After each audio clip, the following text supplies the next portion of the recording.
अशा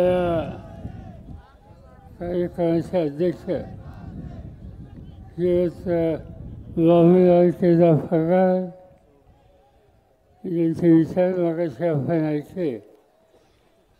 आपल्या सगळ्यांचे खासदार वगैरे साहेब, पक्षाचे अध्यक्ष कोहिनीराम आव्हाड, आपल्या सगळ्यांचे उमेदवार काँग्रेस जयश्री गावित, दत्तासाहेब पाटील, गोकुळ शेंगे, जयंतभाऊ दिंडे, आमचे जुने सहकारी डॉक्टर देवजी पवार, रवींद्र बाबा देवरेक, शैलेश पवार, काँग्रेस उदय नारकर, सुनील मालुसरे, संतोष देशमुख, चिंतामणी गावित, अमरनाथ जाधव, केदारनाथ सोनवणे, सकाराम गोळे, रोहन गांगुर्डे, कारभारी आहे सुनीताताई बेहराम, माजी आमदार काशीनाथ बेहराम, व्यासपीठाचे अन्य सहकारी आणि उपस्थित बंधू भगिनींनो, तरुण मित्रांनो, अशी ही वेळ सभा एक प्रकारची ऐतिहासिक सभा आहे. भर सकाळी भागातल्या कानाकोपऱ्यातून आपण हजारोच्या संख्येनं या ठिकाणी उपस्थित आलो. किंवा सगळ्यांचं मी अंतःकरणापासून स्वागत करतो. आज महाराष्ट्रात होणाऱ्या निवडणुकीकडं संपूर्ण देशाचं लक्ष आहे. आणि त्याचं कारण 6-7 महिन्याच्या पूर्वी देशाच्या लोकसभेची निवडणूक झाली. या निवडणुकीमध्ये महाराष्ट्रामध्ये आपण काँग्रेस पक्ष असेल, राष्ट्रवादी काँग्रेस पक्ष असेल, उद्धव ठाकरेंच्या नेतृत्वाखालची शिवसेना असेल, CPI, CPM, भारतीय शेतकरी कामगार पक्ष, या सगळ्यांच्या उमेदवाराला तुम्ही मोठ्या मतांनी निवडून दिला. देशाचं एक वेगळं चित्र होतं, ज्याचा उल्लेख सुरुवातीला आधीच्या वक्त्यांनी केला की या देशामध्ये देशाचे प्रधानमंत्री 400 जागा आम्हाला निवडून द्या ही मागणी ठिकठिकाणी करत होते, त्यांचे सहकारी करत होते. लोकसभेचा कारभार चालवायचा असला तर एकंदर संख्येच्या 50% पेक्षा 5,000 लोक जरी जादा असते तरी काम करणं शक्य होतं. 50% काम सभासद कमी असताना सुद्धा नरसिंहरावच्या नेतृत्वाखालचं सरकार 5 वर्ष टिकलं होतं. 50%पेक्षा कमी खासदारांची संख्या असताना डॉक्टर मनमोहन सिंगांचं सरकार हे टिकलं होतं. आणि असं असताना मोदी साहेबांचा आग्रह 400चा कशासाठी, आणि आम्ही त्याच्या खोलात गेलो. आम्हाला लोकांच्या मनात शंका आली की यांच्या मनामध्ये काहीतरी दुसरा डाव आहे. डॉक्टर बाबासाहेब आंबेडकरांनी या देशाला देशाचा कारभार चालवण्यासाठी घटना दिली, संविधान दिलं. आणि या संविधानात काही कुणाला बदल करायचा असेल तर त्याला अधिक खासदारांची गरज आहे. आणि नेमकं तेच काम कदाचित मोदींना करायचं असेल आणि त्यामुळे ते 400च्या पेक्षा अधिक खासदार याची मागणी ठिकठिकाणी करत होते. आणि आम्हाला शंका येत होती. आम्ही सर्व देशाच्या विरोधी पक्षाच्या नेत्यांना एकत्रित केलं. इंडिया आघाडी नावाची संस्था स्थापन केली. त्याच्यामध्ये सोनिया गांधी होतं, राहुल गांधी होते, मी स्वतः होतो, दिल्लीचे मुख्यमंत्री केजरीवाल होते, मार्क्सवादी कम्युनिस्ट पार्टीचे नेते त्याच्यामध्ये होते, CPIचे नेते त्याच्यामध्ये होते, उत्तर प्रदेशच्या समाजवादी पार्टी त्याचे नेते त्याच्यामध्ये होते. आणि आम्ही सगळ्यांनी मिळून इंडिया आघाडी ही संघटना स्थापन केली.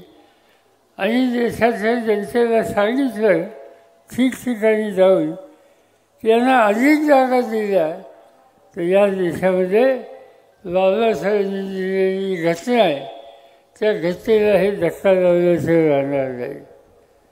आणि ती परिस्थिती येऊ नये म्हणजे त्यांना कोणत्याही स्थितीत घटनेला धक्का लावता येईल असा आकडा हा त्यांना गाठता कामा नये. आणि मला आनंद एका गोष्टीचा आहे की तुम्ही लोकांनी आदिवासी असतील, गरीब कामगार असतील, शेतकरी असतील, मध्यमवर्गीय असतील, या सगळ्यांनी हा धोका ओळखला. आणि या निवडणुकीमध्ये मोदी साहेबांचा हवा तसा खासदारांचा आकडा मिळून दिला नाही. त्यांना सरकार चालवलं सुद्धा सहज शक्य नव्हतं. पण आंध्राचे मुख्यमंत्री चंद्रबाबू नायडू आणि बिहारचे मुख्यमंत्री नितीश कुमार यांनी त्यांना साथ दिली आणि त्यामुळे आज सत्ता त्यांच्या हातात आहे. पण घटनेला धक्का लावण्याची ताकद आज त्यांच्यामध्ये राहिलेली आहे. त्यांच्या मनात पाप होतं. आज ते सांगतात की आम्हाला घटनेचं काही करायचं नव्हतं. ते खोटं आहे. ते सांगतात सत्य आहे. त्यांचेच एक सहकारी केंद्रामध्ये राज्यमंत्री होते, त्यांचं नाव श्रीयुत हेगडे. त्या हेगडेंनी जाहीर सभेत बंगलोरला सांगितलं की 400 लोक निवडून यायला हवेत. आणि त्याचं कारण मोदी साहेबांना घटनेमध्ये दुरुस्ती करायची. त्यांच्याच एक सहकारी राजस्थानमध्ये श्रीमती मिर्झा म्हणून खासदार होत्या. जाहीरपणानं त्यांनी उत्तर दिलं पत्रकारांना की आम्हाला 400 जागा जोपर्यंत मिळत नाहीत तोपर्यंत आम्ही घटनेमध्ये बदल करू शकत नाही. याचा अर्थ स्वच्छ आहे की यांच्या मनात पाप होतं आणि वेगळा डाव होता. पण या देशाच्या तुमच्यासारख्या कोट्यावधी जनतेनं हा त्यांचा डाव हाणून फाडला आणि या देशाची बाबासाहेबांनी दिलेली घटना हिचं दर्शन करण्याची भूमिका ही तुम्ही लोकांनी पार पाडली. ही निवडणूक झाली. आता महाराष्ट्राच्या विधानसभेची निवडणूक आहे. याही वेळेला भाजप आणि त्यांच्या सहकाऱ्यांच्या मनामध्ये पाप आहे, अनेक गोष्टी चुकीच्या आहेत. आज आम्ही लोकांनी बसून एकच निर्णय घेतला. महाराष्ट्रामध्ये महाराष्ट्र विकास आघाडी, महाविकास आघाडी नावाचं संघटन केलं. त्या संघटनेमध्ये CPI आहे, CPM आहे, शेतकरी काँग्रेस पक्ष आहे, काँग्रेस पक्ष आहे, बाकी समाजवादी पक्ष आहे, राष्ट्रवादी काँग्रेस पक्ष आहे. आम्ही सगळ्यांनी मिळून महाराष्ट्रामध्ये एक स्थिर सरकार कसं देता येईल आणि त्यासाठी एक जबरदस्त संघटन कसं उभं करता येईल याचा विचार आम्ही लोकांनी केलेला आहे. आज अनेक कार्यक्रम आम्ही लोकांनी हातात घेतले. या देशामध्ये सत्ताधाऱ्यांनी महिलांच्यासमोर काही वेगळा कार्यक्रम आणला. लाडकी बहीण या संबंधीची भूमिका मांडली. लाडकी बहीण याला काही विरोध करण्याचं कारण नाही. कुणी कुठल्याही बहिणीवर आपण प्रेम ठेवतो, पण आज खऱ्या अर्थानं गरज ही आहे की या बहिणीला मदत तर कराच, पण त्याहीपेक्षा तिच्या संरक्षणाच्या संबंधीची जबाबदारी ही राज्यकर्त्यांना टाळता येणार नाही.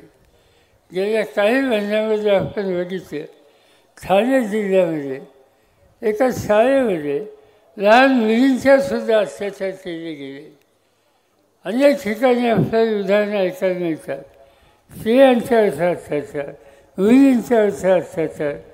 महाराष्ट्रामध्ये ज्या मुली, ज्या भगिनी गेले 1.5 वर्ष कुठे गेल्या त्याचा पत्ता लागत नाही, त्याचा शोध चालू आहे, अशा भगिनींची संख्या 680च्या पेक्षा अधिक आहेत.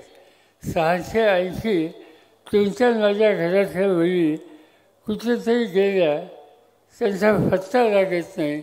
याचा अर्थ आमच्या भगिनी या राज्यामध्ये सुरक्षित नाही. आणि म्हणून ज्यांच्या हातामध्ये सत्ता होती त्यांना भगिनींना सुरक्षा देता आली नाही, ते भगिनींच्यासाठी आणखीन काय करणार. आणि म्हणून आम्ही लोकांनी ठरवलं की त्यांच्या संरक्षणाच्यासाठी अधिक काळजी घ्यायची, त्यांना स्वतःच्या पायावर उभं राहण्यासाठी अर्थसहाय्य करायचं. आणि त्यासाठीच महालक्ष्मी योजना आणि त्या योजनेच्या माध्यमातून भगिनींना आज जे काही देऊ केलं होतं त्यापेक्षा अधिक म्हणजे 3,000 रुपये हे अनुदान त्या ठिकाणी द्यायचं. आणि एवढंच नव्हे की ज्या मुलींना, ज्या स्त्रियांना प्रवास करायचा असेल तर एसटीची गाडी याचं तिकीट काढायची गरज त्यांना नाही, ती मोफत महिलांच्यासाठी ठेवण्याचा विचार आम्ही लोकांनी केलेला आहे. दुसरा महत्त्वाचा प्रश्न आहे आणि तो म्हणजे शेतकऱ्यांचा. आज शेतकऱ्यांचा प्रश्न हा दिवसेंदिवस हल्लीच्या राजनीतीमध्ये गंभीर होतो आहे. आज या ठिकाणी माझ्या हातामध्ये एक या भागाचे आमदार नितीन पवार यांनी कलेक्टरला पत्र लिहिलं. काय पत्र लिहिलं की या ठिकाणी जी काही वनजमिनीचा प्रश्न आहे त्या वनजमिनी काही लोक हडप करत आहेत आणि त्यांच्यावर सक्त कारवाई करा. आज कोण या जमिनी हडप करतं? या जमिनी जतन कुणी केलं आहे? सगळ्या महाराष्ट्राचा ज्या ज्या ठिकाणी फॉरेस्ट आहे त्या भागामध्ये तुम्ही चक्कर टाकली, माहिती काढली, तर आज या राज्यामध्ये, या देशामध्ये जे जंगल वाचले ते केवळ आदिवासींच्यामुळे वाचले, दुसरं कुणी ते जंगल वाचलेलं नाही. आणि म्हणून आम्ही नेहमी सांगतो, जंगल आणि जमीन ही शेतकऱ्यांना, देशाला, राज्याला, आदिवासींच्याकडून एक प्रकारची देण आहे. आणि ते काम या ठिकाणी होत असेल तर त्याचं स्वागत केलं पाहिजे. पण या ठिकाणचा विरोधी जो आमदार आहे तो पत्र लिहितो की आदिवासींनी या ठिकाणी जमीन घेतली असेल तर ती त्यांच्याकडनं काढून घ्या, त्यांच्यावर कायदेशीर कारवाई करा. मला आनंद आहे की हा प्रश्न आणि त्यासंबंधीची जागृती करण्यासाठी काँग्रेस गावी त्यांनी इथून मुंबईपर्यंत पदयात्रा काढली. सर्व देशाचं लक्ष तुला लोकांच्याकडे गेलं. हा जो मोर्चा होता तो अभूतपूर्व असा मोर्चा होता. आणि त्या मोर्चाच्या माध्यमातून राज्य सरकारला, राज्याच्या सगळ्या प्रमुख राजकीय पक्षांना, वृत्तपत्रांना, टेलिव्हिजनला एक प्रकारचं जागृती करण्याचं काम काँग्रेस गावीत आणि त्यांच्या सरकारने केलं. आणि आदिवासींच्या मालकीची जी काही जमीन असेल ती त्यांच्या हद्दीत घेण्याचा त्यांचा अधिकार आहे, हा विचार त्यांनी त्या ठिकाणी मांडला. मी त्यांच्या अंतःकरणापासून अभिनंदन करतो की तुम्ही या कष्ट करायची जमीन वाचवण्याच्यासाठी संघर्ष करताय, या तुमच्या संघर्षाच्या पाठीशी उभं राहणं आम्हाला सगळ्यांची जबाबदारी आहे आणि ती आम्ही पार पाडल्याशिवाय राहणार आहे. आज ज्यांच्या हातात सत्ता आहे त्यांचा आदिवासींच्याकडे वागण्याचा दृष्टिकोन हाच होईल चमत्कारी. त्या आदिवासींना आदिवासी म्हणत नाही, वनवासी म्हणतात. हा वनवासी शब्द आला कुठे? काय संबंध वनवासीचा?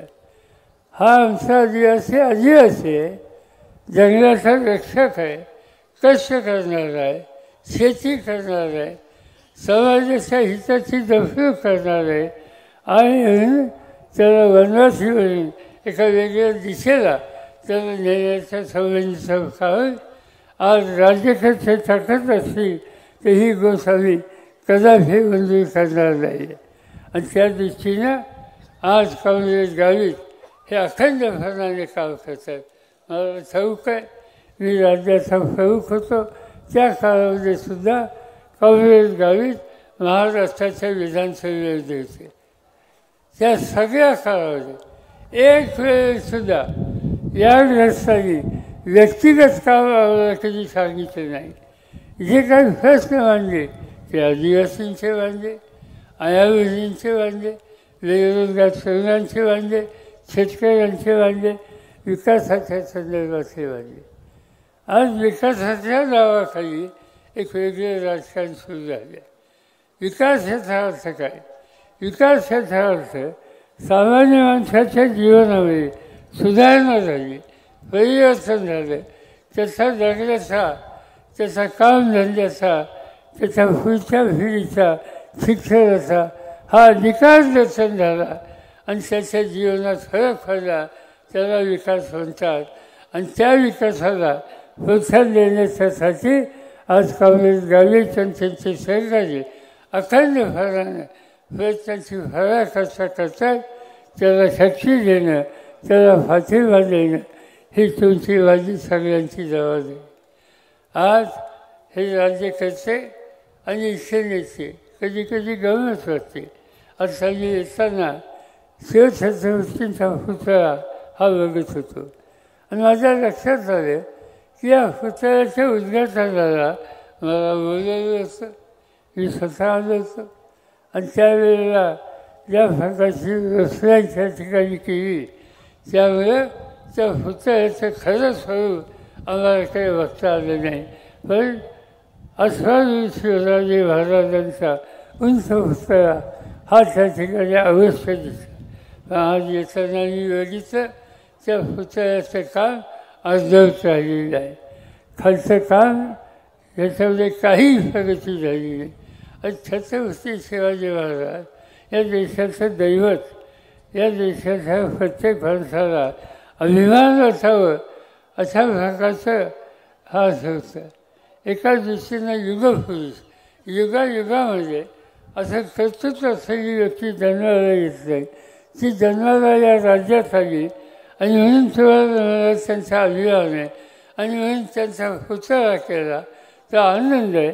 पण पुतळा केल्याच्या नंतर ते काम अर्धवट ठेवणं एका दृष्टीनं ही शिवछत्रपतींची अप्रतिष्ठा आहे आणि ते अप्रतिष्ठा या ठिकाणी झालेली असेल आणि त्यासाठी जे जे जबाबदार असतील त्या सगळ्यांच्या संदर्भात आपल्याला एका वेगळ्या पद्धतीने बघावं लागेल आणि हे काम दुरुस्त कसं होईल, व्यवस्थित कसं होईल याचा विचार यानंतर करावा लागेल.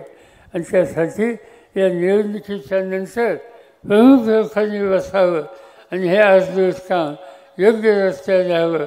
त्याच्यात काही शासकीय अडचणी असतील तर आम्हा लोकांच्या कानावर घालावं आणि ही शिवाजी महाराजांची एक प्रकारे बेइज्जत करण्याचं काम या ठिकाणी झाले ते दुरुस्त करायचे हे मुद्दा मी आग्रहाने या ठिकाणी सांगू इच्छितो.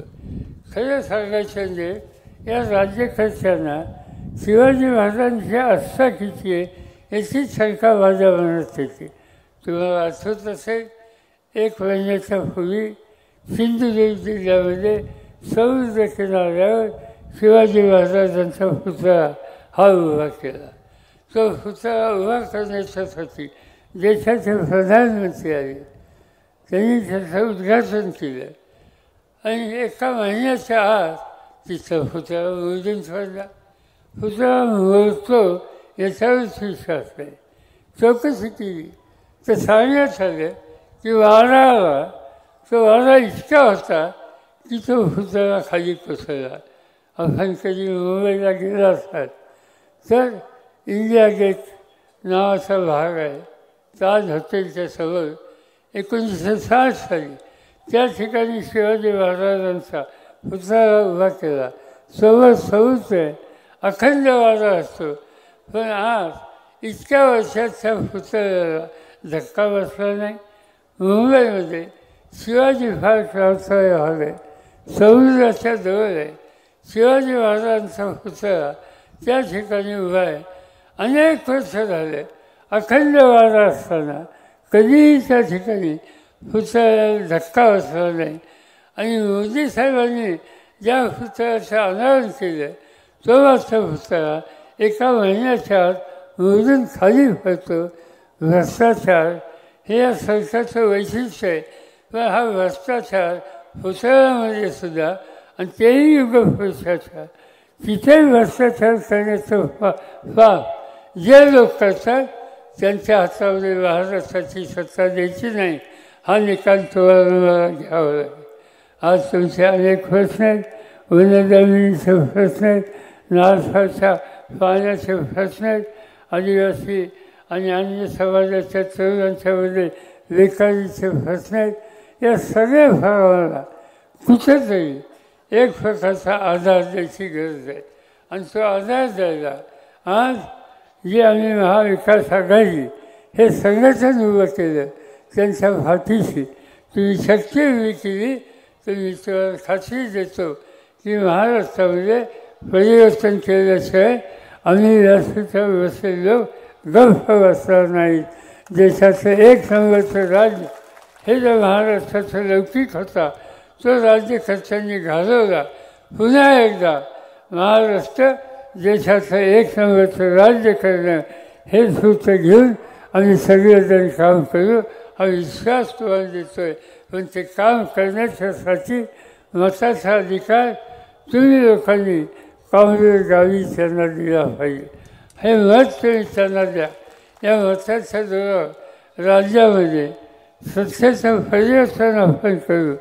आणि सत्तेचं परिवर्तन केल्याच्या नंतर विकासाचा प्रश्न असो, आदिवासींचा प्रश्न असो, स्त्रियांच्या संरक्षणाचा प्रश्न असो, बेकार तरुणांचा प्रश्न असो, या सगळ्या प्रश्नामध्ये लक्ष केंद्रित करून एक वेगळा प्रगत आणि यशस्वी महाराष्ट्र हे दाखवणं हे काम आम्ही लोक निश्चितपणाने करू. हा विश्वास या ठिकाणी मी तुम्हा सगळ्यांना देतो. आणि त्यासाठीच काँग्रेस गावितांची उमेदवारी ही तुम्हा सगळ्यांच्या समोर सादर केली. मोठ्या मताने तुम्ही त्यांना विजयी करा ही अपेक्षा तुमच्याकडून करतो आणि आपल्या सगळ्यांची रजा घेतो. जय हिंद, जय महाराष्ट्र.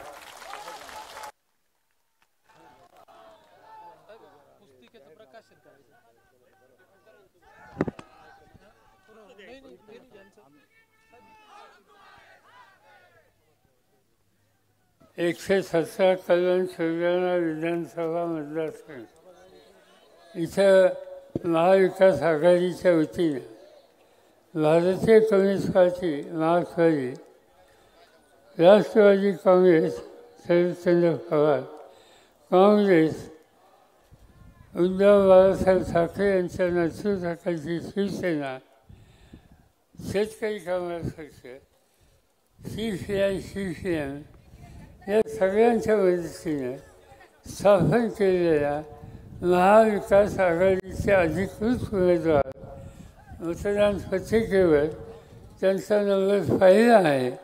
आणि त्यामुळं एक मताने त्यांना निवडून देण्याच्यासाठी आणि उद्या त्याला सुरगाणा कल्याण सुरगाणाच्या विकासाचा संकल्प अभियान आज या ठिकाणी तयार झाला आहे. तुम्हा सगळ्यांच्या साक्षीनं त्याचं अनावरण झालं हे या ठिकाणी मी सांगतो आणि आपली रजा घेतो.